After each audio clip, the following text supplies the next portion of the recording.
कर्ण महाभारत काल का एक ऐसा योद्धा जिसे पूरी दुनिया याद करती है। ऐसा माना जाता है कि अगर कर्ण को छल से नहीं मारा जाता तो यह कभी मरता ही नहीं, क्योंकि इसे त्रिदेव और भगवान परशुराम के अलावा कोई पराजित नहीं कर पाता। पर क्या आपको पता है कर्ण के मरने के बाद पांडवों ने इसकी दोनों पत्नियों के साथ क्या किया और इसके बेटे के साथ क्या हुआ? अगर नहीं तो आज मैं आपको इस वीडियो में बताने वाला हूँ। अगर आप इस चैनल पर नए हैं तो चैनल को सब्सक्राइब करना मत भूलिएगा। कर्ण की मृत्यु के बाद पांडवों को जब यह बात पता चला कि कर्ण उनका ही बड़ा भाई था तो सब रोने लगे और यह बात अपनी माँ कुंती से पूछें तो कुंती बताएं कि कर्ण का जन्म कुंती के विवाह के पहले ही हो गया था। कर्ण भगवान सूर्य का पुत्र था।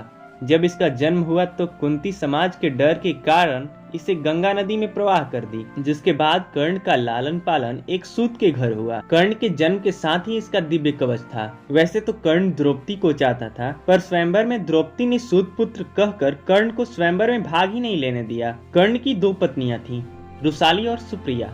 रुसाली कर्ण की बचपन की दोस्त थी। इन दोनों में प्रेम हुआ और फिर इन दोनों ने शादी कर ली। रुसाली बहुत ही अधिक सुंदर थी, पर सवाल यह है कि कर्ण के मृत्यु के बाद उसकी दोनों पत्नियों के साथ पांडवों ने कैसा व्यवहार किया। ऐसा माना जाता है कि रुसाली और सुप्रिया से कर्ण के 9 पुत्र हुए थे, जिनमें से 8 पुत्रों को युद्ध में ही पांडवों ने मार दिया था। बस बृषकेतु ही कर्ण का एक पुत्र था जो महाभारत युद्ध के बाद भी जिंदा था। महाभारत के अनुसार कर्ण के मृत्यु के बाद रुसाली कर्ण की चिता के साथ ही सती हो गई थी।